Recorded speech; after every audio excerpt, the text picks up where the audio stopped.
I don't even know what this paper says. Yee! Hey consumers, it's Teeth. I was gone for a little bit. Everything in my world is ending. My car got broken into. I'm infested with ants, but I'm here now. This is just a little casual draw with me thing. I have a pretty cool video coming up soon. Here's a bit of a teaser. Fat bear girls. And like an explosion, every neuron in my brain fired off at once. But I just wanted to draw with you guys, hang out, maybe talk for a bit, just kind of regain that streak and see where we're at right now, mentally and physically and ethereally and whatever elise that you'd prefer. Teeth is here. So running in the background, I have a pose study I did of my character Mishka. Yay! Mishka's pretty cool. She likes to have fun. I don't know, dude. Let's see, how do I describe Mishka? So this is my character Mishka. She's very orange. She likes dessert, fashion, working out, tattoos, anything really that makes you happy, I guess. She likes to have fun. She likes to be happy and live freely, right? And here she is holding a gun. I don't know if I can say gun. Does YouTube not like that? It's not like I'm getting paid for this. A blaster. She's holding a blaster. What I wanted to talk about two main things that were kind of floating around my head today. And that kind of talking about, the first thing I sort of wanted to talk about was expectations with your art. And how you feel going into whenever you decide you're going to draw. So one of the things that's been having me conflicted lately when I go to draw is I'll get an idea or want to do something, or even I'm just looking for studies to do on Pinterest, right? And I'm like, I don't need to do this. This is easy. Or this, I've drawn this pose before, or I've drawn this reference. And I feel like that's not really a good state of mind.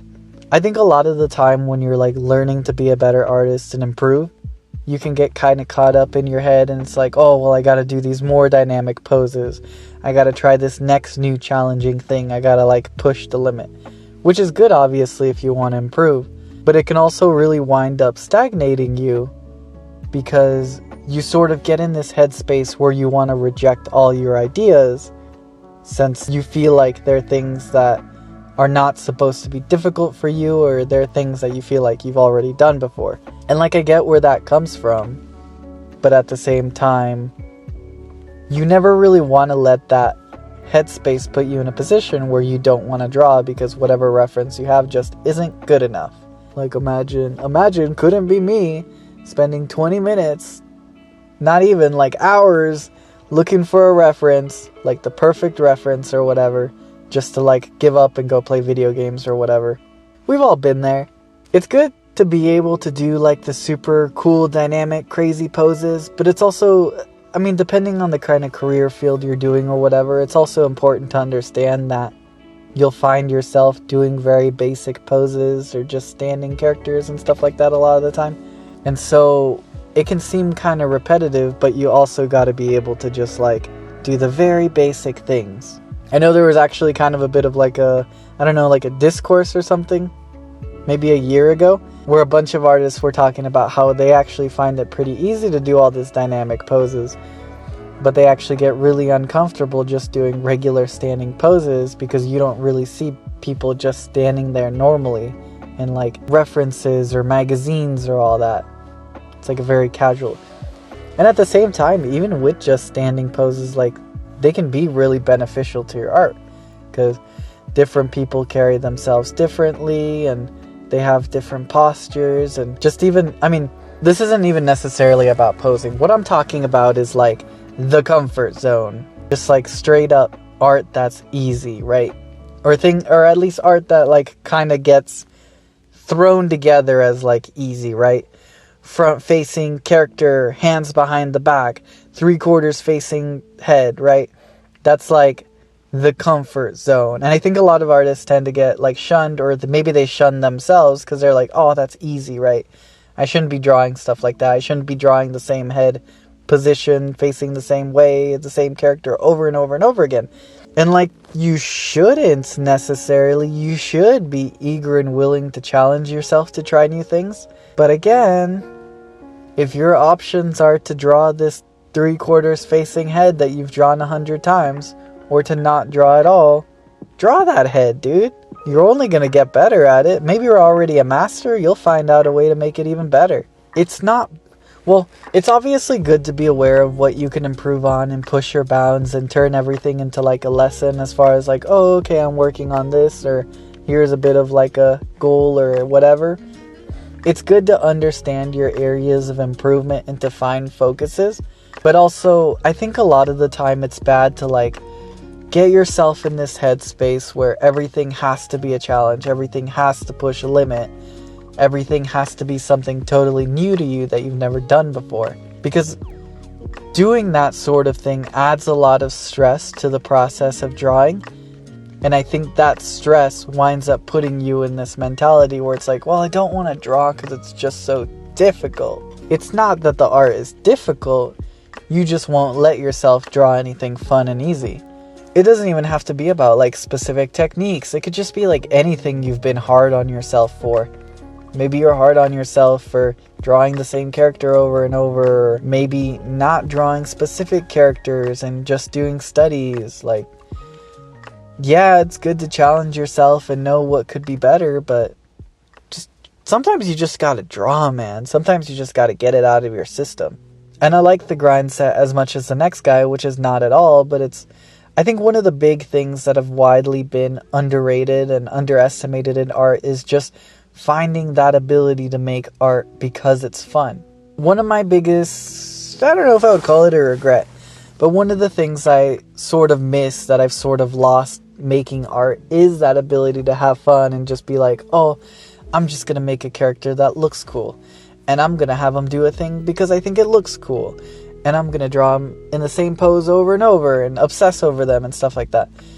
And it sucks because it's like, I know these things are often criticized as like beginner artist things, but there's just something so magical about like drawing whatever you want.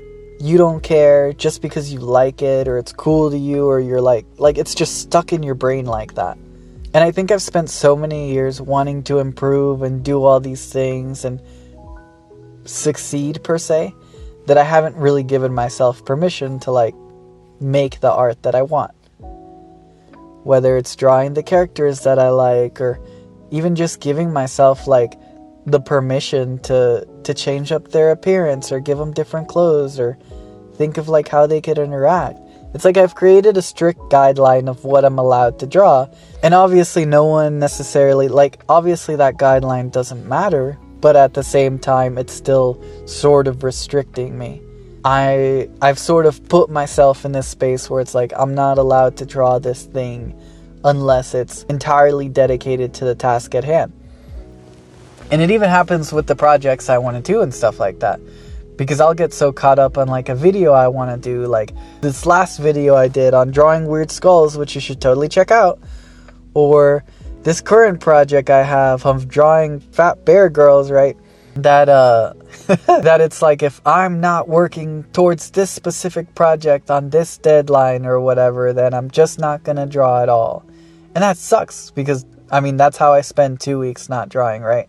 That's how I get out of the streak or lose my focus or whatever.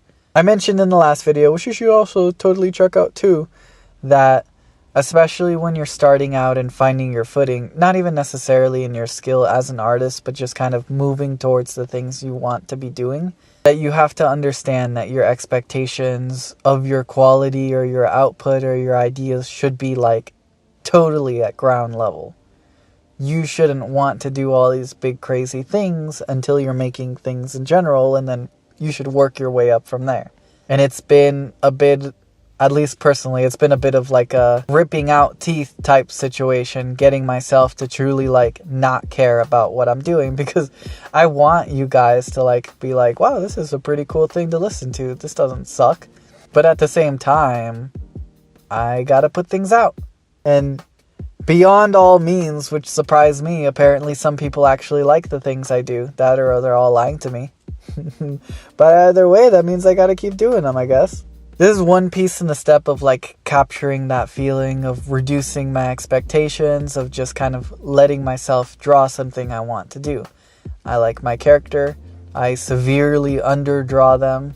I feel like I've gotten more gift from friends of this character than I've drawn myself. I appreciate all that art, by the way. I love that art so much. So this was just kind of something spontaneous and fun. It wasn't like a big plan or anything. This was a reply to a TikTok, actually. I spent a day on this, probably a bit longer than I expected. I think I worked from like, I want to say I worked maybe like 3 or 4 hours on this, because I was having some trouble with like the posing and then cleaning it up. But it's nothing crazy, right? Messy sketch, same as the last, nothing crazy. But it's like, it's fun. It looks cool. It's got some good action in it, right? It's nothing necessarily challenging or like super crazy for me, but there's still some things I learned. And I feel like that's a big part of understanding what there is to gain from this art. I don't necessarily make that decision of what I improve or learn through my work. I'll probably still learn or gain something, even if it's not some big crazy piece that challenges me in every way imaginable. And I won't know it until I draw it. I think especially, this is kind of going into another thing, as far as like personal expectations and being picky about the stuff you draw. I feel like that's also an effect that's been hitting me pretty brutally. Well, for a while, for like years, right? I don't know if I ever mentioned it here. I probably had. One of the bigger reasons that I like stagnated on my art for a really long time is that I would follow a bunch of artists I really liked, and they were cool, and I would keep up with their work and stuff like that. But it's like, I sort of lost my drive to draw because I was so like, well, not necessarily I was so invested, but seeing other people's art or engaging with their characters and seeing them succeed gave me this feeling of like growth, at least by like association or something like that. And so I didn't necessarily have like this desire to draw or put these things out there because I was sort of, I guess, getting that dopamine or whatever through seeing other people's work. And that still happens to me to a pretty decent degree. So I've been trying to be conscious of it. But it obviously sucks because you wind up with like having peers and role models that like continue to succeed and improve and do all these things, and then you're kind of sitting there like, dang, I haven't drawn in like a year, whatever, right? And I feel like there's not necessarily a resolution towards this thing beyond just pushing yourself to like make work and figure out what your personal ambitions are and work towards those things. But I just kind of wanted to like talk about it a little bit in case there are other artists that, you know, call themselves artists but rarely draw, that feel like they might be going through a similar sort of thing, and they might be able to identify and kind of like pick themselves up from it a bit. It's obviously good to have mutuals and like build a network of other artists and share stories and stuff like that. That's awesome. It's awesome to be able to share this growth and experiences with other people. But you also have to be aware of like what you personally want with your art, and to push towards those things and take those steps, do whatever you need to do to improve, even if it is technically more difficult than just having fun online. I guess wrapping it up, I don't know, sort of reiterated from a past few videos or whatever, my goal right now is to focus a lot less on skill or technique or doing all these crazy things and just focus on making art in general. I have these characters I really like, and I feel like I've neglected them by not drawing them a lot. So I'm trying to get back to that. This is one part of that direction. It feels like a step away in focus at face value, because it's like, oh, well, we were trying to be a character designer, and we were doing these mentorships, and we were in these grind improvement groups and stuff like that. But like realistically, all that ever came up with it is I just burning myself out and stopping drawing. So I'm trying to figure out why I draw, why I even started drawing in the first place, and coming back to that. Because if I lose sight of that, then I know I won't last. But anyways, I'm just rambling. If you stuck to the end of the video, that's super cool. I widely appreciate it. Like I said, if you just found this channel or whatever, I have a really cool, fun video that's actually kind of fan art of another YouTuber I really like, coming out in a couple days if I can get this thing crushed and done. I have some other interesting ideas. I really want to like mess around doing things that I feel like haven't really been done before. And so yeah, I'm rambling to you to try and fill that gap. That way I have time to plan those things. But yeah, It was nice talking to you. If you drew during this, you better have been drawing during this. Then awesome, dude. If you sat there and listened to me ramble in total admiration of me, the teeth collector, I suppose I can appreciate that too. I don't know how much footage I have to actually slate this thing with, but that should be plenty of time. Thanks for listening. I will see you in a few days.